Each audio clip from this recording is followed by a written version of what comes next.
In entertainment, fans are mourning the loss of Dawson's Creek star James Van Der Beek. Closer to home, we're following the ongoing snow cleanup efforts in Clarksville and a look at how artificial intelligence is playing a surprise role in keeping a coal plant operational. We will have all that and more on this episode of APSU TV News.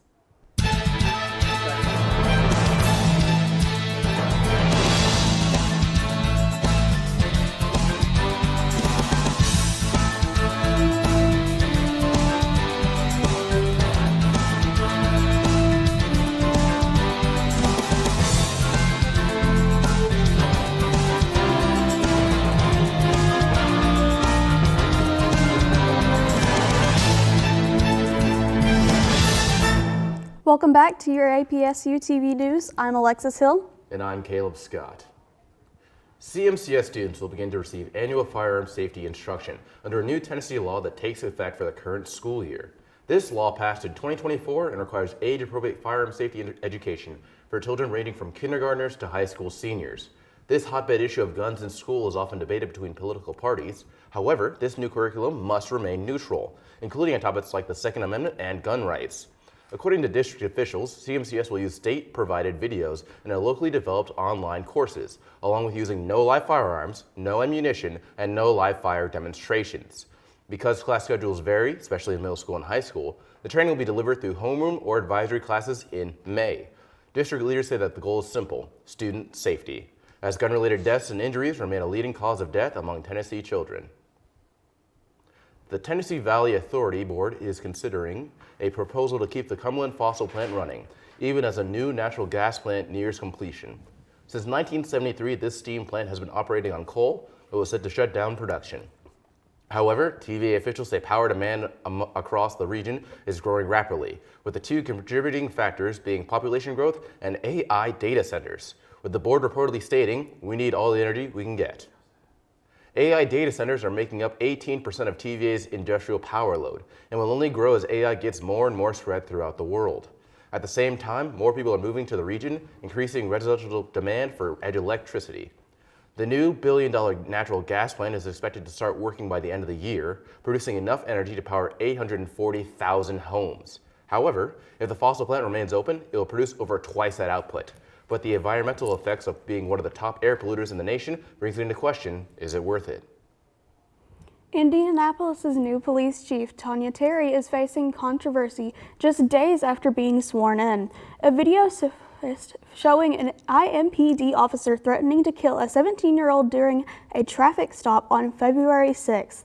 The incident occurred during a student walkout when officers saw a juvenile with a gun entering a car. During the stop, a handgun and marijuana was found in the vehicle. Chief Terry addressed the situation, calling the officers' words unacceptable, but also noted the dangers of illegal guns. An internal investigation is underway, and civil rights attorney Lee Merritt is looking into the case. Despite controversy, Terry's confirmation is expected to proceed at the full council meeting on March 2nd. A GoFundMe for family of James Van Der Beek has raised more than $1 million to help pay for medical bills during his fight with cancer.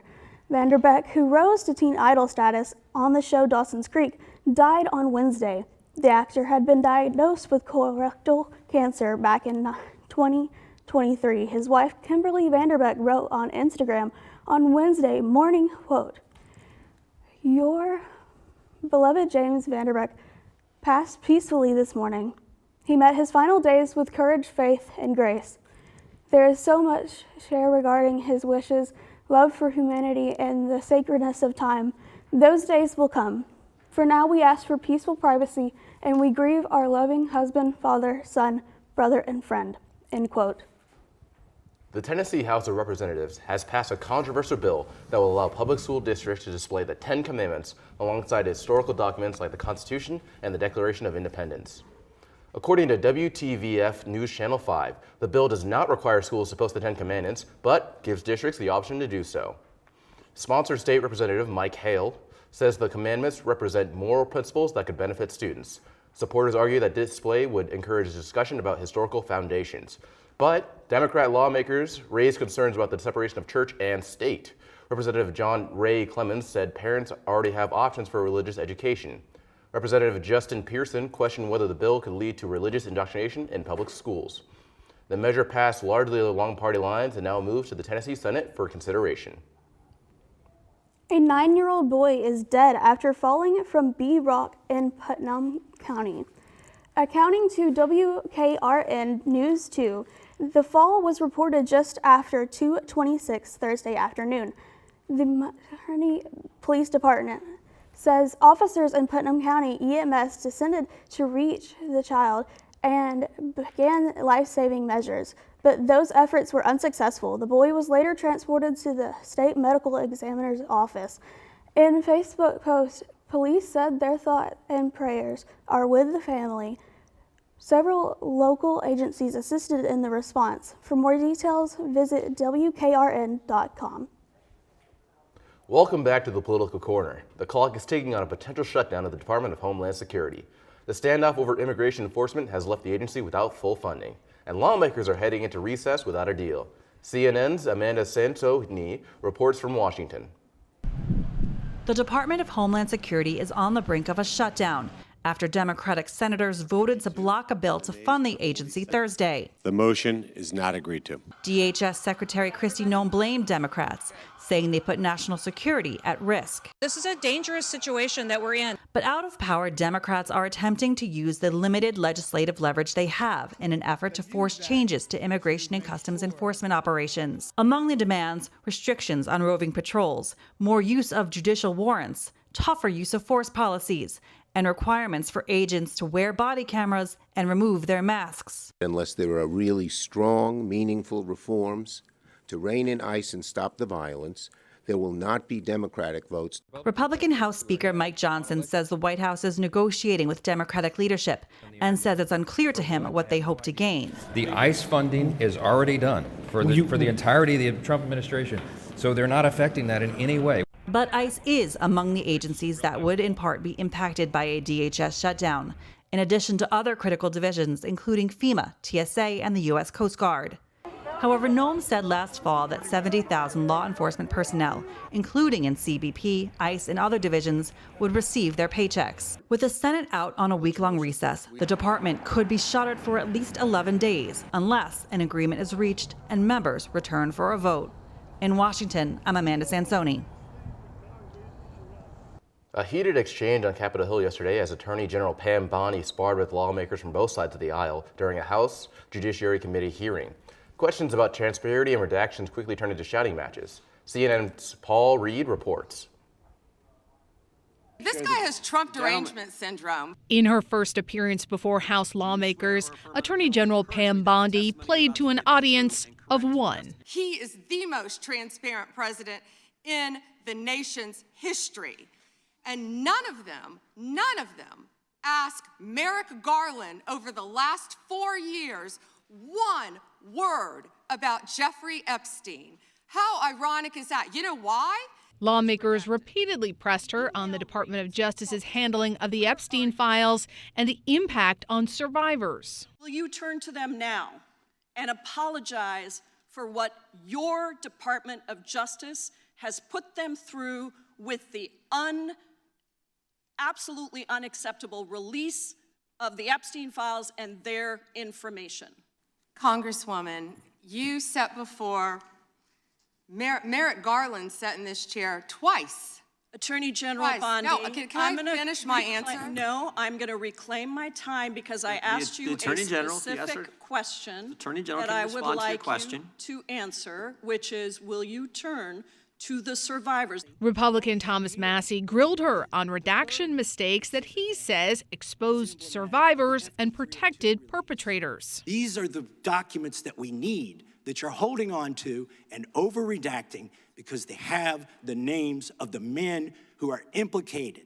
How do we know? Because the survivors gave testimony to the FBI. But Bondi came armed with personalized insults for any lawmaker that pressed her on an issue she did not want to discuss. And I told you about that, Attorney General, before you started. You don't tell me Yeah, oh, I anything, did tell you because we saw what you did in the Senate. Lawyer, not even a lawyer. And the hearing swiftly devolved into a series of shouting matches. How many have you indicted? Excuse me, I'm going to answer the question. Answer my question. No, I'm going to answer the question the way I want to answer the question. No, Your you're going to answer the theatrics are question ridiculous. the way I asked it. Chairman Jordan, I'm not going to get in the gutter with these people. I believe you just lied under oath. There is ample evidence in the Epstein file. Don't you ever accuse me of a crime. I believe you. If they could maintain their composure, this isn't a circus, this is a hearing. Now, despite the theatrics, there was one area where they were able to reach sort of a bipartisan consensus, and that was on threats against lawmakers. The Attorney General said she would be willing to work across the aisle with lawmakers on that issue. Paula Reed, CNN, Washington. For more political coverage, check out Inside the System on Tuesdays. Stay tuned for the weather right after this short break. When you look at the number of disasters in the U.S., chances are every area will deal with some kind of emergency in the next decade. And between school, sports, and social lives, chances are you won't be with your kids when it happens. Will they know what to do? Ready.gov/kids has the educational tools and information to make the conversation easy. When the time comes, chances are they'll feel prepared, not scared. So talk with your family today. My Shiro doesn't always wear a cape, but she always has time for a hug, a smile, for going the extra mile. My Shiro stretches every dollar, puts in long hours, puts others first. But now it's your time, Mom. When you're ready to retire, we want you to be able to enjoy it. It's time to start saving now. A free 3-minute online chat can give you the personalized tips you need to start boosting your retirement savings today. Visit aceyourretirement.org/Shiro. Hey there, Malachi. How you doing? I'm doing pretty good today. Just trying to get everything done before the weekend starts. Valentine's Day is coming around, so I'm getting ready. How are you? I'm doing pretty good. You got any plans for Valentine's Day? I'm planning on going to Nashville, but that's probably about it. But I'm going to give you all the weather segment today. So let's move into it. Alright, so as you all can see, in the north, it's going to be a little bit colder. It's going to be 29 degrees in New York. And then in Atlanta, it's sitting around 59. And then as Chicago, it's going to be 35 degrees as well. And then as we move into the west and Middle East, it's going to be 63 to 52 degrees. And then moving on to the current weather in Montgomery County, as we're going to be making our way to class today, it's going to be extremely cold. So I'll advise you all to wear a jacket sitting at 30 degrees with the wind coming in as well. And then as we move into night, it's also going to be cold as well with clear skies. And also it's going to be some showers rolling through the weekend, so towards the end of the night. And as we move into our 5-day forecast, as you can see, this weekend rain will be coming in Saturday and Sunday, and then Monday is going to be clear, but Tuesday the sun is going to be coming back with some showers as well. But that will be all today for the national and also local weather. After this short break, we're going to bounce it to sports.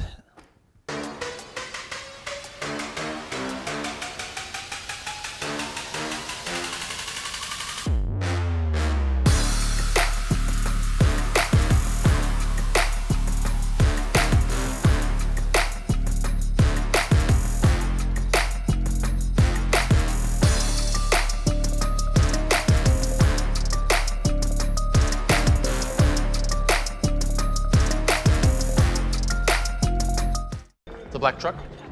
Hey, Christina from accounting. Yeah, hi. Hey, I used to date a girl named Christina. Oh, really? Yeah, and then she dumped me for my best friend. You want to see some photos of them that I took? I don't. I thought we talked about this, buddy. Buzzed and overshared again? Yeah. Yeah. I'm gonna call a car. That's a smart idea. So yeah, I know, that's why I did it. Hey, you're gonna get back to the top of the mountain. Does that mean I'm gonna get back with Christina? No. Oh. No. Hello, Stashville. I'm Joe Stevenson.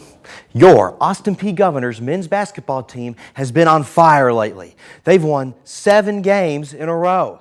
APSU Govs basketball hosted the North Alabama Lions and defeated them 91-62 in front of a record-breaking crowd at F&M Bank Arena on February 7th. A few days later, the Govs went to Queens University in Charlotte, North Carolina, and won 95-87 in a big road victory. Colin Parker averaged a whopping 33 points per game in the last 2 games. APSU sits at an 18-6 record overall with a fantastic 12-1 record in Atlantic Sun Conference play. They play the Bellarmine Knights of Louisville tomorrow here in Clarksville. So let's support our Govs tomorrow and go to the game. APSU women's basketball had a road trip to Richmond, Kentucky on February 7th. The APSU Lady Govs fell just short against the Eastern Kentucky Colonels, falling 67-60. Anovia Shields had 17 points in the losing effort. APSU women's basketball maintains an afloat record with 13-9 overall, but a 5-7 record in Atlantic Sun competition. So come out and support the Lady Govs women's basketball team here in Clarksville tomorrow when they play West Georgia. And it is my honor to report that APSU lacrosse played and won their first ever official match on February 7th.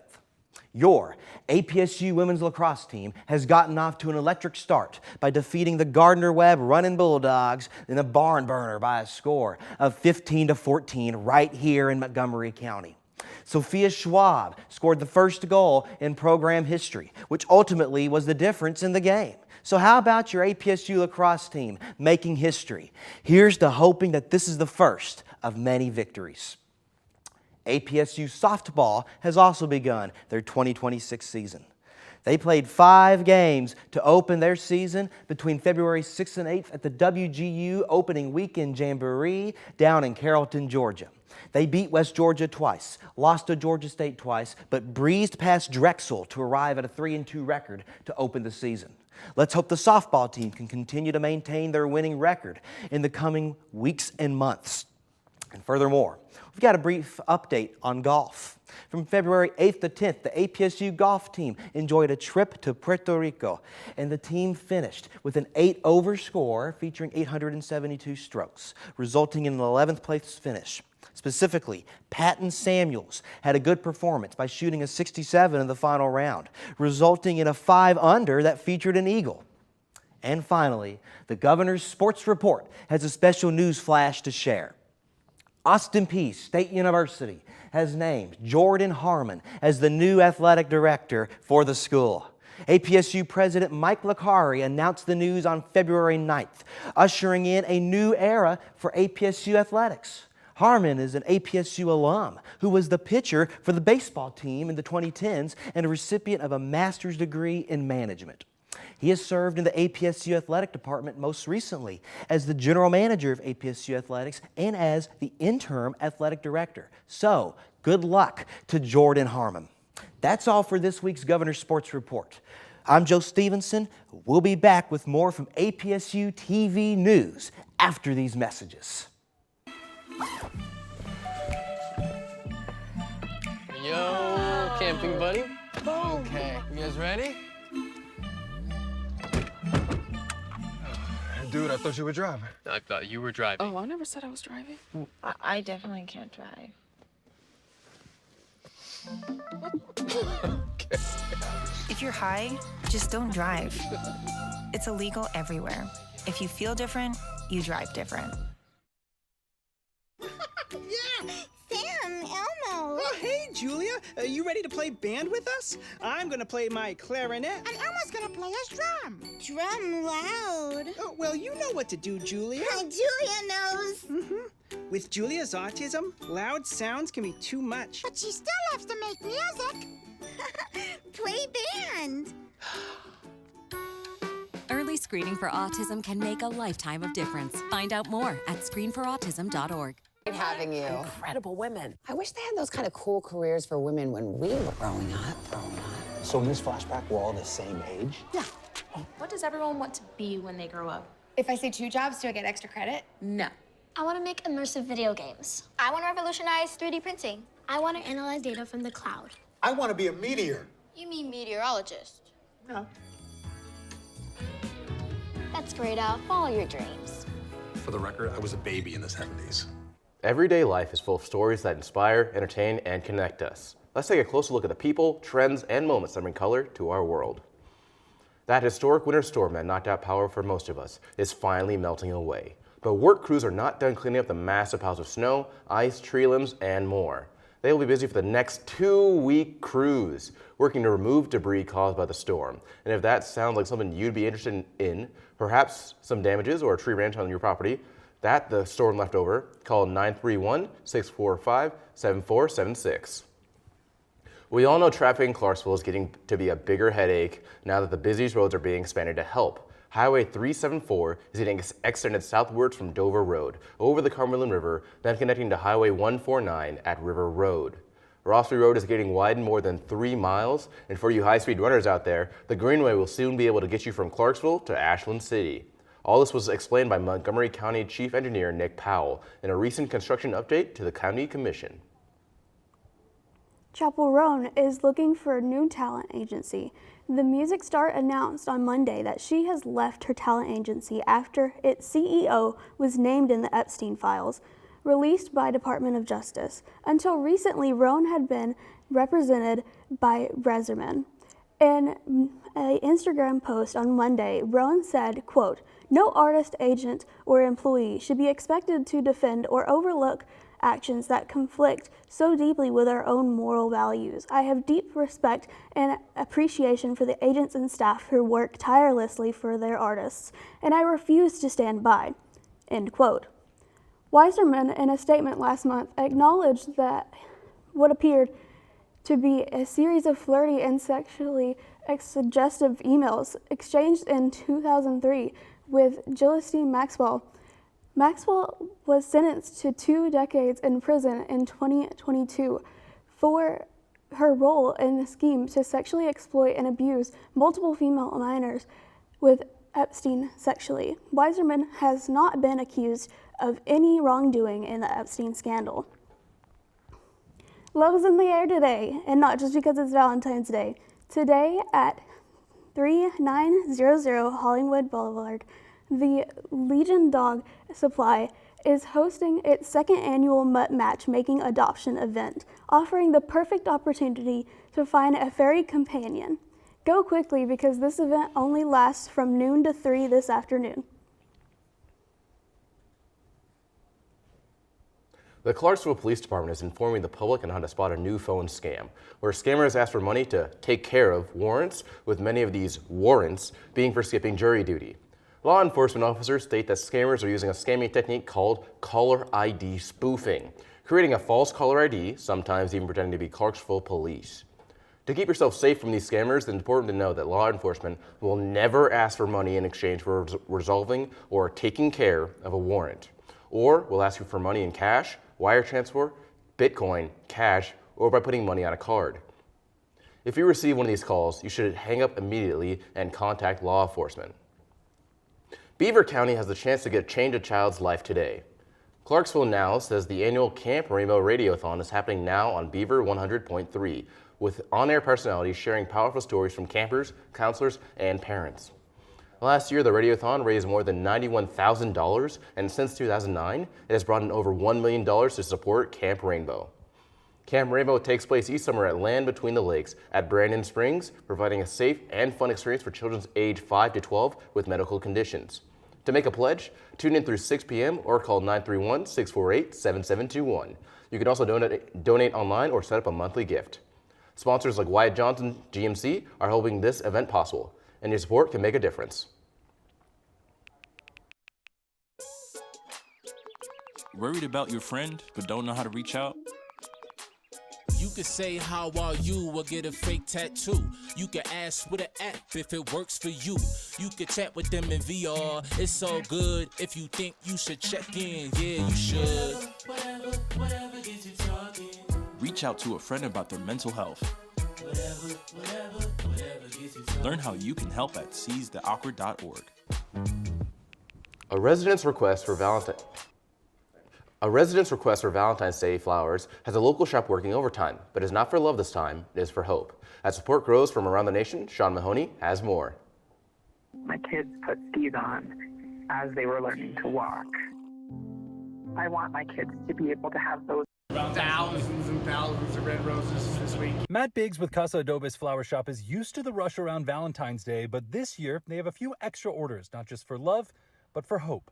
This bouquet is in a plastic vase, of course, because we're leaving them outside. It's got the yellow ribbon. This is baby's breath, and then these premium yellow roses. This bouquet is now a symbol of that hope for the Guthrie family, with Biggs' business sought out by Guthrie's own HOA to help put together a tribute that has grown day by day as support for Guthrie grows from around the nation. You can feel the burden that these people would be feeling. When you're here and actually see it, it makes it so real. A task he doesn't take lightly. It's kind of surreal, but we're just honored to be able to do it. Yeah, we're really honored and happy that they chose us. Casa Adobes Flower Shop says they do thousands of deliveries on the week of Valentine's Day, but the one delivery out of this truck to the Guthrie residence on Thursday is one the driver said was unlike any other delivery he's done before. And then the minute he got out or got there, you know, there was 100 cameras on him. So he was a little overwhelmed. This drop-off Thursday was the latest in a slew of orders we have seen delivered to the Guthrie residence. As Biggs says, requests have increased daily. I think the whole country's, you know, on the edge of their seat right now, and there's just a lot of people that want to show their support. Even from outside of Tucson. Are you getting any requests from outside of that specific neighborhood or even outside of Tucson? We've had a few, yeah. Like support shown from Catherine Trail and her friends from Chandler, who say the theme of yellow Biggs has put together inspired them to see it for themselves. When we sing yellow, it's a sign we show our troops, right? When we welcome them home, and we're hoping that she gets returned safely to her home. Something even Biggs says he sees in his arrangement. When you look at that, what do you see? I see hope. Hoping that this scene is something Nancy Guthrie will get to see. We'll be doing them as long as they're requesting them over there. What's everybody's plans for Valentine's Day this weekend? I'm planning on going to Nashville. That's awesome. I'm also going to be traveling. I'm going to go to Gatlinburg for the weekend with my family. That sounds fun. Kaleb? Well, for Valentine's Day, I'm going to be working a double, and then I'm going to be working some more, and then working a little bit more. So I'll be spending it inside, helping serve a bunch of happy couples, which, you know, that's great. I love to help people that are happier than me, you know, but I still love it. That's what Valentine's Day is about, you know, just having love. And then probably gonna just go hang out with some friends afterwards if I get to go at 9 o'clock like I usually do. So that'll be fun. That sounds fun. That sounds fun. Yeah. What are you gonna do in Nashville? I'm really just gonna visit my friend at TSU, but that's probably about it. But, you know, that's what I got. Yeah. But. And I've been to Gatlinburg before, Alexis. They got these nice log cabins. Is that where like you're heading? Yeah, actually. Really? Yeah, I'm going up there for my sister's volleyball tournament, and then the girls are gonna have a little bit of team building in a cabin, so. That sounds nice. Shoot, I've only been to Gatlinburg like one time with like my mom and my sister, but it was nice when we went there. It was like something like out of like a graphic novel or something, or like an old fairy tale, because the view is just great. Like it's right by the mountains too. Oh yeah, it's beautiful. I think it's just great. And you know, that's all the time we have for today, sadly. Make sure to follow us on Facebook at APSU TV Clarksville and on Instagram at APSU_TV. For more heartwarming updates, thank you for watching your APSU TV News Update, where we send a little love your way this Valentine's Day season. We'll be back next time, and as always, let's go P!